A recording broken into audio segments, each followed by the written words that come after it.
can hear myself. And it's always nice when there's a nice full row of children.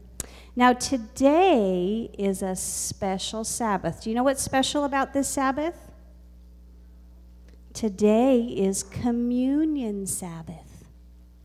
And sometimes that's something that we know it happens, but we don't stop to think about it.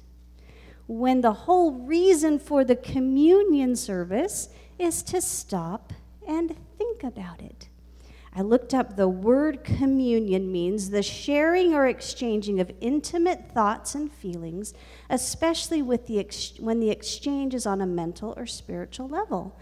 That means that you're having a special time exchanging, talking, spending time with someone very special, communing with them. So communion, do you remember the story in the Bible? Jesus, it was just before he was going to die on the cross, and he and his disciples went to what we call the upper room, and Jesus had one last special time with his friends. And the first thing that Jesus did was wash everybody's feet. Now, back then, they didn't have shoes and socks and things like we had. They wore sandals, and they walked everywhere, and it was dusty and dirty.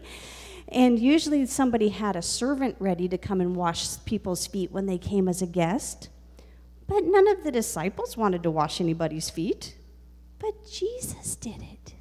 And Jesus said, I want you to do this and remember me, and remember how I acted as a servant for you, and you should act as servants to others. Because sometimes we just think, oh, we go back there, we wash feet. But we need to stop and think about it.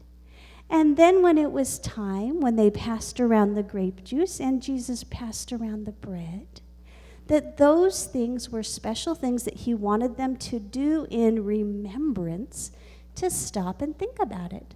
Because sometimes when that part comes in the communion service, it's getting a little closer to lunch, and you're hungry, and you see bread, and you see grape juice. But those are really special things to think about.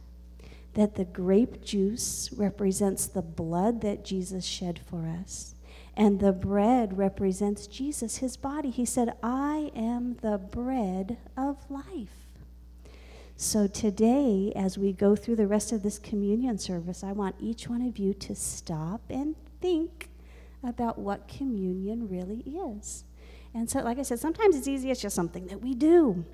But it's something that Jesus did for us and wanted us to do so that we would stop and think about him in a very special way. You may go quietly back to your seats.